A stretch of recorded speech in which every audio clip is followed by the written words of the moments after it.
nos deu uma nova aliança, da qual ele falou através do profeta Jeremias. Eis aí vem dias, e firmarei nova aliança com a casa de Israel e com a casa de Judá. Não conforme a aliança que fiz com seus pais quando os tirei da terra do Egito, porquanto eles anularam a minha aliança. Desta vez eu imprimirei em sua mente e em seu coração. Como vamos saber se essa sua nova crença é o cumprimento das palavras de Jeremias? Porque tudo o que foi escrito a respeito do Messias se cumpriu em Jesus de Nazaré. Então Jesus também devia saber tudo o que foi profetizado? Ele viveu a vida toda sabendo de seu propósito. E como terminaria. Um ano atrás, ele sabia que a hora de seu sofrimento pela humanidade estava próxima. Jesus disse aos discípulos que naquele dia ele seria traído. E naquela noite ele foi entregue nas mãos dos pagãos.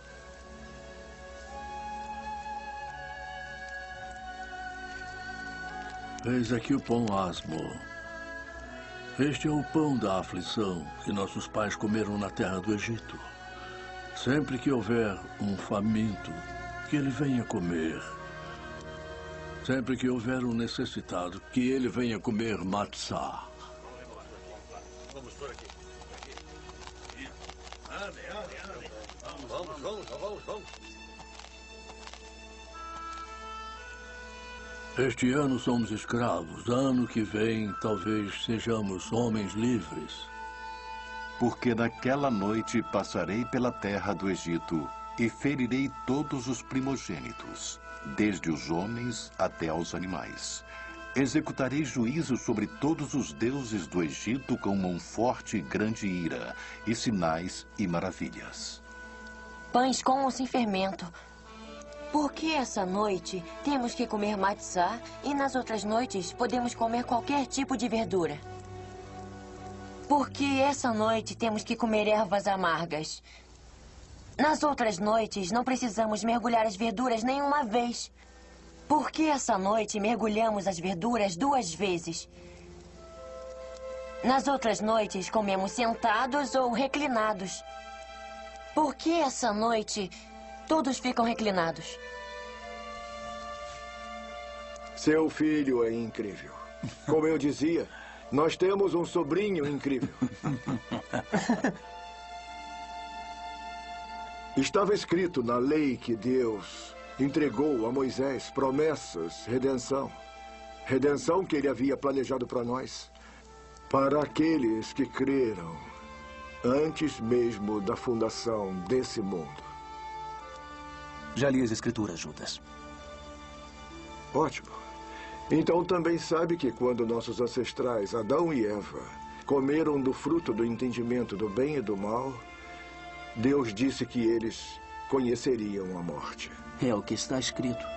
Mas Deus, com sua graça, também prometeu um libertador. Através das palavras de juízo, com as quais ele amaldiçoou o inimigo de nossas almas, a serpente. Porém, inimizade entre ti e a mulher, entre a tua descendência e a dela. Este te ferirá a cabeça e tu lhe ferirás o calcanhar. Mais tarde, Deus, através dos profetas, falou sobre um libertador. Como Moisés, que libertaria seu povo escolhido. Já chega, Judas. Você sabe que eu falo a verdade, Isaac. Jesus cumpriu o que estava escrito. Ele foi a personificação de tudo que as escrituras dizem. Não, Judas. Essa é a sua verdade. E tu, Belém Efrata, pequena demais para figurar como grupo de milhares de Judá, de ti sairá o que há de reinar em Israel.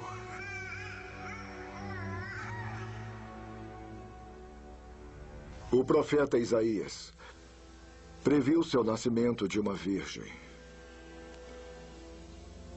Eis que a virgem conceberá e dará à luz um filho, e lhe chamará Emanuel.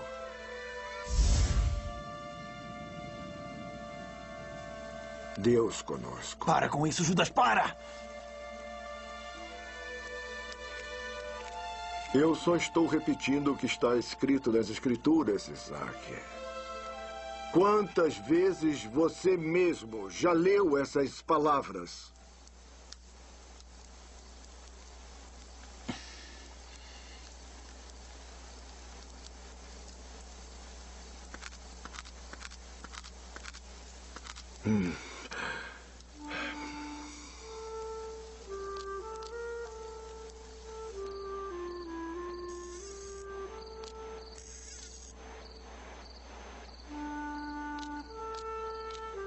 Isaac, por favor, volte para a mesa. Para continuar ouvindo essa blasfêmia? Eu não sei como o pai permite uma coisa dessas. Ele só estava dizendo que sabe sobre as escrituras. Eu também leio as escrituras, Ruth. Eu ensino aos meus filhos. Isaac.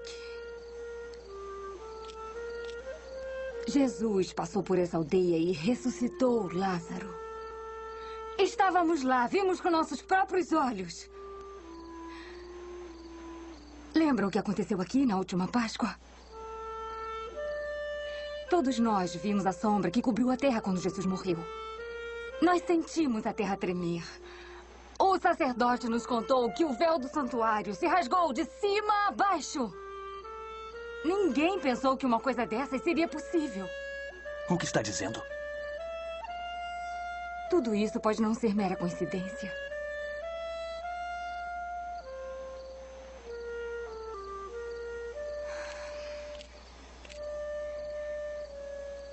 Talvez devamos tomar cuidado para não nos enchermos de orgulho e ficarmos questionando Deus.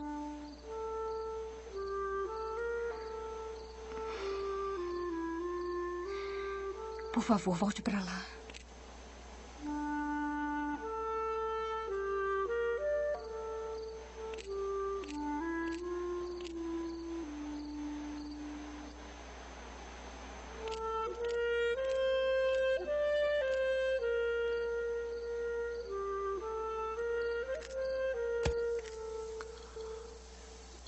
As Escrituras nos ensinam que existem 3 partes na Páscoa. Pesach, o cordeiro. Matzah, o pão asmo. Maror, as ervas amargas. Assim como este cordeiro não deve ter mácula, Jesus também. Jesus também não tinha mácula de pecado.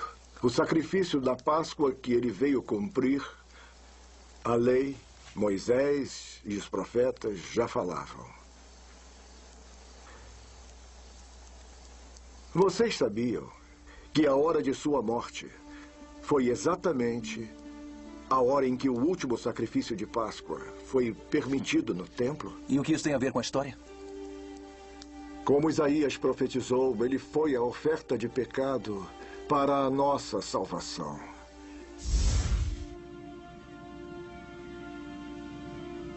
Ele foi oprimido e humilhado, mas não abriu a boca. Como cordeiro foi levado ao matadouro, e como ovelha muda perante seus tosqueadores, ficou quieto perante aqueles que o condenaram. E ele não fez nada de errado. Nunca falou uma palavra torpe. Ele é o verdadeiro pão asmo que desceu do céu. O fermento é um símbolo de pecado e corrupção. Mas o Messias era puro e santo. O pão da Páscoa se chama pão da aflição. E verdadeiramente o Messias foi afligido. Suas marcas como as marcas dos chicotes romanos que cortaram suas costas. Isso foi castigo de Deus por ele ser um falso Messias.